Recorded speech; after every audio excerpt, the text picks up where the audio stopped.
ए पूजा पूजा, अरे समधिया के दुजार गारी दा हो कि खाली टुक टुक तकवे करहु। देते हैं सखी देते हैं।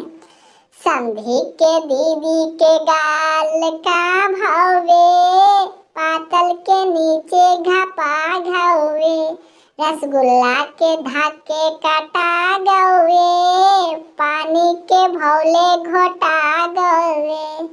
दुल्हा के दीदी के जोबन का भावे, बोतल के नीचे घोपा घवे, समोसा तो धाके काटा गवे, पेप्सी के भौके घोटा गवे।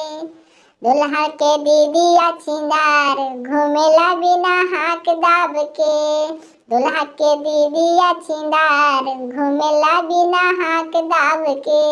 जाली तो पटना बाजार समोसा खाली काट काट के, जाली तो पटना बाजार समोसा खाली काट काट के। समधी के दीदी छिंदार जाली बिना हाथ दाब के, जाली रजौली बाजार जलेबी खाली चाट चाट के, जाली रजौली बाजार जलेबी खाली चाट चाट के। समझा समझी जी।